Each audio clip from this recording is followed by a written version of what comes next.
De nos jours, elle est une référence pour les jeunes écrivains et les lecteurs maliens. Difficile de parler de la littérature malienne sans évoquer son nom. De la plume à l'oralité, elle impose sa personnalité et sa sagesse par sa compétence et son savoir-faire. J'ai nommé Fatoumata Keïta, l'écrivaine à la plume tranchante, la conseillère des écrivains en herbe. Si l'écriture est innée en plusieurs écrivains, d'autres l'acquièrent après un travail de dur labeur, voire à travers leurs parents. Quand j'essaie de naviguer un peu dans mes souvenirs, je sais que dans ma famille, on a toujours lu, on a toujours écrit. Le père que vous avez vu à la porte là, c'est un père qui m'a fait lire et écrire toutes les journées de la deuxième année jusqu'à lorsque nous nous quittions. Tout le temps, quand mon père me faisait lire un livre, il me disait, donne la suite imaginée de ce que tu as écrit, tu as lu. Quand il me faisait lire, il me disait, mais qu'est-ce qui t'a plu dans ce livre? Alors, donne-moi par écrit ce qui t'a plu et pourquoi. Mon rêve n'était pas d'être écrivain. C'est mon père qui m'a transmis sa passion. Les épreuves de la vie, l'écrivaine en a traversé plusieurs, même les plus difficiles pour sortir brave et la tête haute. La deuxième motivation pour l'écriture de Fatoumata Keïta a été déclenchée à partir de son exil chez son oncle à Figuira, le village natal de son père, pour ses études fondamentales à l'âge de 12 ans. La vie là-bas ne sera pas facile pour elle. Dès lors, elle se réfugie dans l'écriture. Je pars toujours de mes 12 ans, parce qu'à 11 ans, je vais quitter mes parents pour aller au Manding profond à Figuira, où mon père va décider que j'aille et que je continue mes études et que je prenne connaissance avec la terre natale. Ça va être un grand choc pour moi. Ça va être très brutal. C'était un environnement que je ne connaissais pas. Ça me semblait à la limite être une punition que mes parents m'avaient infligée, que je ne comprenais pas et je ne voyais pas en quoi je méritais cela. Mais avec le recul aujourd'hui, c'est vrai, je me rends compte en tant qu'adulte que c'était une phase importante de ma vie. Même si c'était ma formation militaire, ça m'a permis de forger ma personnalité. Donc, c'est là où j'ai pris conscience du fait d'écrire. Ainsi, l'écriture apparaît comme un remède pour l'écrivaine qui lui a permis de guérir ses maux. L'écriture pour moi, c'était juste un moyen de guérir cette grande douleur, mais aussi cette grande colère que j'ai. C'est pourquoi les premiers poèmes que vous allez voir de moi, c'était des poèmes très colériques.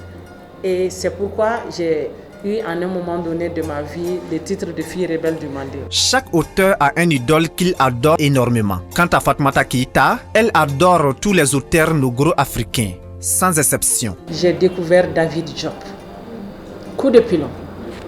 Son unique recueil de poèmes, mais qui est encore à mon chevet. C'est mon livre de chevet. On le déchiquette, j'en cherche un autre. L'empreinte, on ne me ramène pas, j'en cherche une autre copie. David Diop m'a beaucoup inspiré.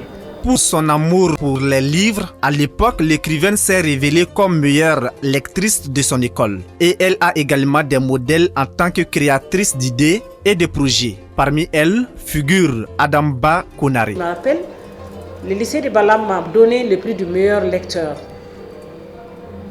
Oui, le prix du meilleur lecteur parce que j'avais lu tous les livres de la bibliothèque. Même les livres qui sont des livres de médecine, j'avais touché à tout.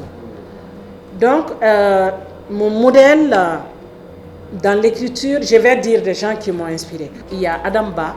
Ce choix d'Adamba Konaré s'explique. Donc, un rêve pour moi qu'elle avait commencé à réaliser et qui a fait d'elle mon modèle. Ce n'est pas venu comme ça parce que les femmes de présidente, ça n'avait rien à voir. C'était ça. Ah, quelqu'un a commencé. Née à Baguineda au Mali, Fatoumata Keïta a quitté ses parents pour vivre à Figuira, dans le Mandé, puis à Kaï. L'écrivaine a à son actif plusieurs livres collectifs et personnels. Parmi ses premiers textes écrits, on retrouve certains dans À toutes les muses, paru en 2014, qui est un recueil de poèmes. Cette œuvre qui a été publiée en 2014, mais ça regroupe toutes mes œuvres de jeunesse ou d'enfance, d'adolescente. Même le titre que je disais, chez eux, maman, tout est galère, tout est calvaire, se trouve dans ce livre-là. La patience est aussi l'autre nom de la fondatrice de Figura Édition. Sa nouvelle Souffert a été déposée pour l'édition en 2003. Finalement, elle ne verra le jour qu'en 2013. Cette œuvre marque le début de sa trilogie romanesque. Souffert était une nouvelle de 13 à 17 pages, je crois. Et c'est en 2003 que Souffert a été envoyé. Et c'est 10 ans après qu'on a pu avoir un financement pour publier cette œuvre-là. Après Souffert, suivront 2 autres ouvrages, Quand les coris se taisent et Les mamelles de l'amour, parus en 2017. Derrière ces livres se cache une histoire de trilogie qui n'est pas expressément faite. Après ces différentes publications, je vais publier en 2017 ces 2 ouvrages. Je n'avais aucune intention de faire une trilogie. Ça veut dire que ces 3 livres vont ensemble.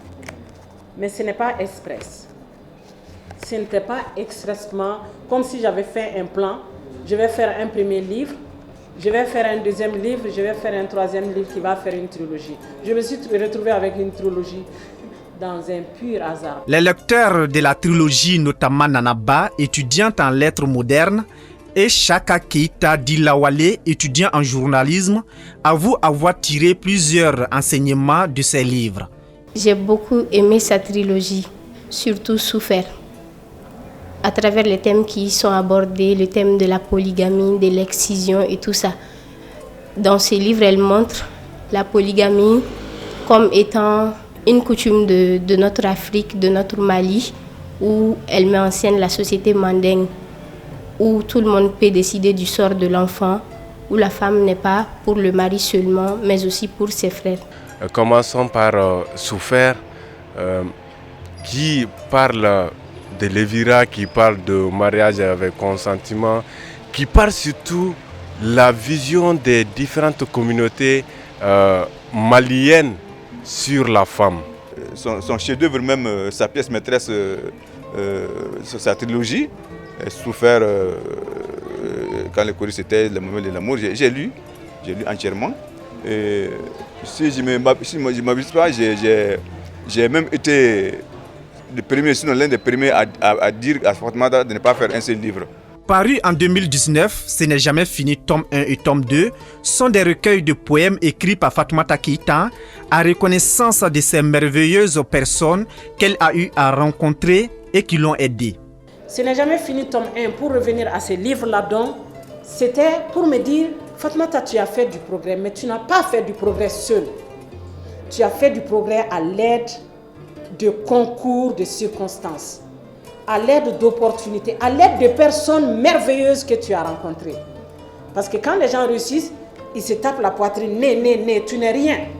Ce recueil de poèmes est un recueil qui me tient à cœur.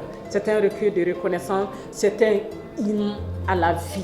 Et Ce n'est jamais fini a été publié en 2018 pour être réédité par Figura Édition en 2019 avec la sortie de ça, Ce n'est jamais fini, tome 2, qui est aussi un clin d'œil à l'enfance handicapée. Tchena Tangara, dit le maréchal, est un artiste slammer et auteur du livre Bruit du silence. Il a découvert Ce n'est jamais fini, tome 2 de l'écrivaine. Et pour lui, c'est un chef-d'œuvre très séduisant. Moi, c'est la poésie de l'écrivaine Fatoumata Keita que j'ai découvert. Et j'avoue, sa plume est vraiment accessible à tout le monde et à tous les lecteurs. Dans ses écrits, on sent une certaine amour du patriotisme, on sent la fierté, on sent la joie et on sent également cette douce colère dans ses vers. Donc, elle parle également de la paix, de la cohésion sociale, de l'entente et surtout de la reconnaissance des uns envers les autres. Ma mère me faisait faire toutes les tâches de la maison rien que pour qu'elle me raconte les contes, a affirmé Fatoumata Keita. Née et grandie avec cet amour pour les contes, Elle s'est également investie pour créer des productions littéraires allant dans ce sens. Les filles Sadian et Blissi sont sortis en 2020. Ce sont des contes du terroir qui ont été réécrits par moi, illustrés par Alice Romé. Et donc, c'est des contes qui m'ont été souvent dits par ma mère. C'est pourquoi ces contes-là que ma mère me disait, quand elle me disait, je ne pouvais pas dormir seule. Sadian et Blissi, c'est un conte qui m'a été raconté par ma maman. C'est pourquoi je fais un clin d'œil à cette femme, cette brave femme. En plus de ces livres individuels qui sont des références dans le monde littéraire de nos jours, la poétesse est également auteure de plusieurs livres collectifs. Ses lecteurs apprécient bien son style d'écriture. Je l'ai connue à travers ses œuvres. Je sais que Fatoumata Keïta, c'est une femme écrivaine très engagée et c'est une icône de la littérature féminine malienne. Je trouve quand même son style bien parce qu'elle mélange modernité et tradition, envie d'avoir une société équilibrée. Parce qu'à travers ses études de socio-anthropologie, elle essaye de faire une comparaison entre la société d'hier et puis la société d'aujourd'hui. Moi, je dirais que Fatoumata Keïta est un trésor de la littérature malienne parce qu'elle a un certain talent, elle a un flot d'imagination et d'inspiration qui est vraiment, vraiment débordante. Et on doit essayer de la sauvegarder, de l'explorer à bon escient pour pouvoir utiliser sa sagesse, sa conscience et sa science également. Elle écrit très bien, elle écrit très bien. Elle raconte des faits, on dirait quand on lit ses livres, on est là-dedans quoi. C'est-à-dire qu'on se sent on voit la scène devant soi. On est même là-dedans, on voit tout, on voit les images.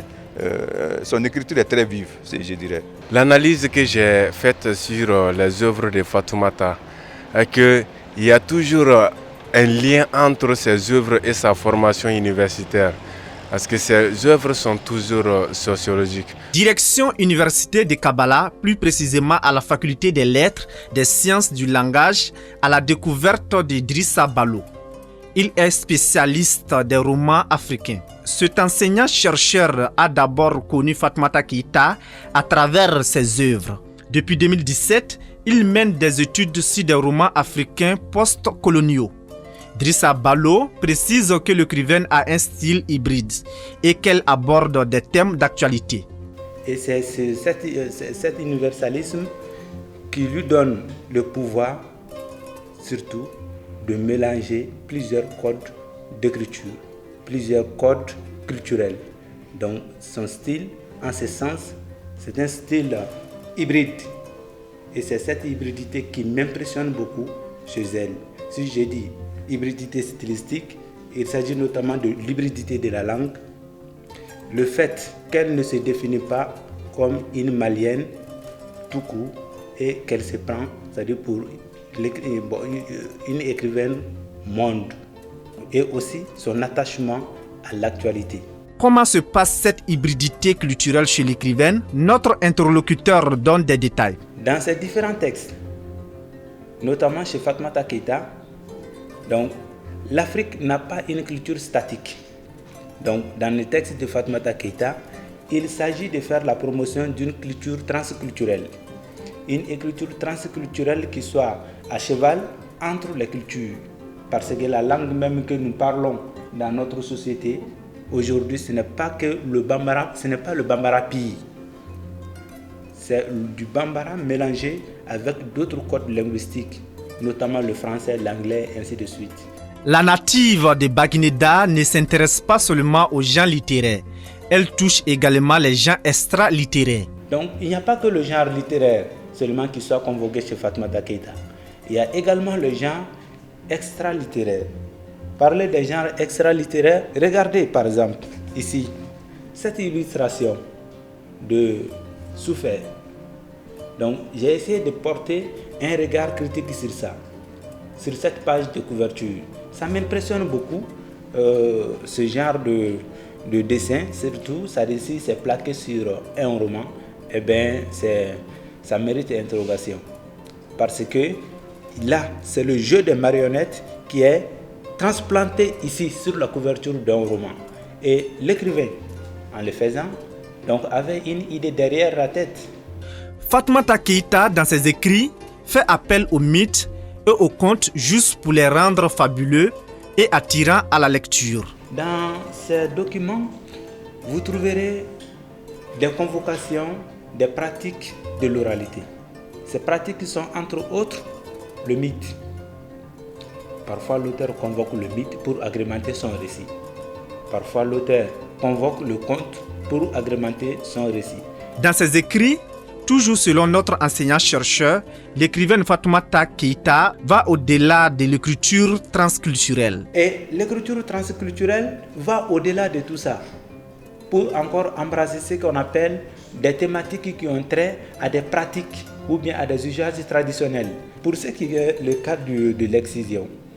Donc Fatoumata Keïta convoque, c'est-à-dire l'excision, c'est-à-dire pour nous pousser à réfléchir, c'est-à-dire sur les bien fondés de cette pratique. Est-ce que nous devons continuer à pratiquer? Elle ne donne pas une réponse toute faite, mais on est à même de lire sa vision du monde à travers les personnages représentés. Diplômée d'une maîtrise de socio-anthropologie et d'un DEA en socio-économique du développement, Fatoumata Keïta est aujourd'hui promotrice de Figuira Édition. Objectif, promouvoir les auteurs de tous les horizons et leurs livres. Pourquoi ce nom Figuira? Élément de réponse avec l'écrivaine. Alors, Figuira Édition, Figuira, c'est le nom de Figuira. Figuira, il y a deux Figuira, Figuira Tomo et Figuira Koro. C'est le même Figuira. C'est l'un des plus anciens villages du monde avec le village de Wanda. Et donc, Figuira, c'est mon village natal.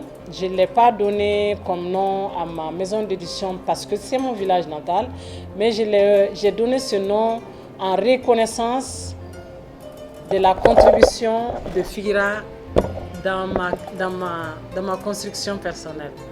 Et cette contribution était une contribution violente, difficile et dure, mais c'était nécessaire.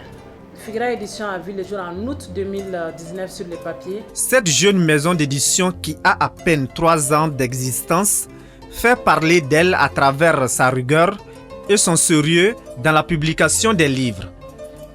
Elle a 4 grandes collections, notamment les grandes voix de l'Afrique. Nous avons 4 grandes collections. Nous avons la collection des grandes voix de l'Afrique. Les grandes voix de l'Afrique, beaucoup de nos parutions sont publiées dans les grandes voix de l'Afrique. Ça, c'est les grandes voix de l'Afrique du Niger, là. Les grandes voix de l'Afrique du Congo. Les grandes voix de l'Afrique, ça c'est notre avant-dernière publication. C'est une Tchadienne, Zenaba Dingues, du Tchad. Les grandes voix de l'Afrique, Safia Touba. Les grandes voix de l'Afrique, Yamoussa Kamara. Les contes et légendes d'Afrique constituent une collection de Figuira Édition. Donc on a la collection les contes et légendes d'Afrique parce que les contes ont une très grande importance dans ma vie. Je pense que les contes ont beaucoup participé à mon éducation. Ils ont contribué à ma construction personnelle aussi, à mon état d'esprit, à ma capacité imaginative. Je pense, c'est pourquoi j'ai fait une place dans ma ligne éditoriale pour les contes et les légendes. La collection Djiguiya, quant à elle, vise à promouvoir les enfants écrivains et les écrivains en herbe. Nous avons aussi la collection Djiguiya qui n'est pas là. La collection Djiguiya, ça c'est de la littérature faite par les enfants pour les enfants. Il y a un centre ici, Djiguiyasso, où nous donnons des cours les vendredis, les samedis, les dimanches. Parmi ces enfants, nous avons aussi des enfants qui ont des idées, des bonnes idées, qui veulent écrire, que nous accompagnons pour qu'ils puissent produire. Nous avons 2 d'entre eux, Mohamed Tunkara et Oumoufal, qui doivent sortir et qui écrivent de la poésie, mais d'autres écrivent des contes, d'autres écrivent des petits textes que nous illustrons. Ce sont des enfants entre 8 ans et 17 ans. Enfin, la dernière collection de Figuira Édition est consacrée aux grandes figures d'Afrique. La collection Les grandes figures d'Afrique, dans laquelle ce livre de ATT a été publié. Cette collection, c'est une collection vraiment VIP, quoi. Parce que c'est une collection qui va être basée sur la recherche. on va faire des recherches sur la vie de la personne. C'est l'ensemble des discours, pas l'ensemble, parce qu'on a fait des tris quand même, du président Amadou Toumani Touré pendant ces 10 ans de mandature. Vendeuse d'eau fraîche tous les soirs dans les différentes gares, voici une brave femme qui s'est forgée et battue afin de se frayer un chemin de réussite. Grâce à ses productions littéraires, Fatoumata Keïta a eu plusieurs distinctions. Cette médaille m'a été donnée par le roi Mohamed VI du Maroc.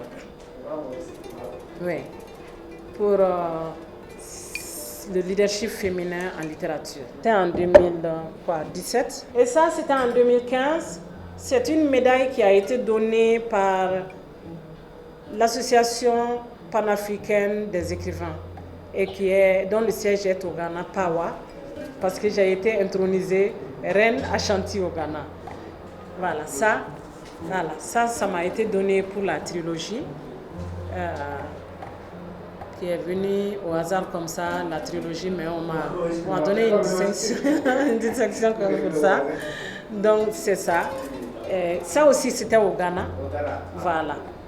J'ai eu le prix Massa Maran Diabaté de la rentrée littéraire en 2015 et ce prix a été donné par le ministère de l'Éducation et de la Culture, par le ministère de la Culture.